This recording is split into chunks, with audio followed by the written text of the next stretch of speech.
Sir cigarette smoking చేయడం వల్ల మగతనం మీద ఏమైనా ఇంపాక్ట్ ఉంటుందా సార్? అది చాలా ఉంటుందండి.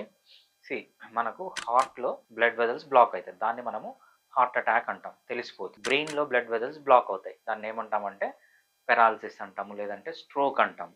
అదే మగవాళ్ళ పెన్నిస్‌లో గూడా కొన్ని బ్లడ్ వెసల్స్ ఉంటాయన్నమాట. ఆ బ్లడ్ వెసల్స్ ఒక్కొక్కసారి బ్లాక్ అయిపోతాయి. ఆ బ్లాక్ అయినప్పుడు ఏంటంటే ఆ సెక్షువల్ పవర్ అనేది తగ్గిపోతుంటుంది. డిజైర్ డిస్‌ఫంక్షన్ గానీ, ఎరెక్టైల్ డిస్‌ఫంక్షన్ గానీ, ఎర్లీ ఎజాక్యులేషన్ గానీ, ఆర్గాస్మిక్ డిస్‌ఫంక్షన్ గానీ అంటే సెక్షువల్ ప్రాబ్లమ్స్ వచ్చే ఛాన్స్ అనేది ఉంటుందన్నమాట. సో, స్మోకింగ్ చేసే వాళ్ళలో ఏంటంటే వాళ్ళ పెన్నిస్‌కెళ్ళే రక్తనాళాలన్నీ మూసుకొని పోయి ఈ సెక్షువల్ ప్రాబ్లమ్స్ అనేవి వస్తాయి. స్మోకింగ్ కూడా చాలా ఇంపాక్ట్ ఉంటుంది. సో, కొంతమంది ఏం చెప్తారంటే మనం కామన్‌గా చూసేది ఈవెన్ ఒక్కొక్కసారి హార్ట్ అటాక్ వచ్చే ముందు లేకపోతే బ్రెయిన్ స్ట్రోక్ వచ్చే ముందు ఏమవుతుందంటే వీళ్ళకి ఎరక్షన్స్ అనేవి తగ్గిపోతాయి. మామూలుగా మగవాళ్ళకి ఏంటంటే పొద్దున్న బెడ్‌లోంచి లేసే టైంలో ఎరక్షన్స్ అనేవి ఎక్కువగా ఉంటాయన్నమాట.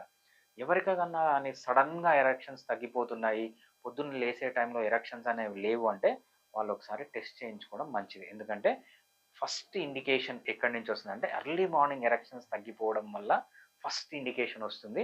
ఏదన్నా బ్లాక్స్ గాన తయారవుతాయి. సో, ఈ స్మోకింగ్ వల్ల ఈ బ్లాక్స్ అనేవి వస్తుంటాయి.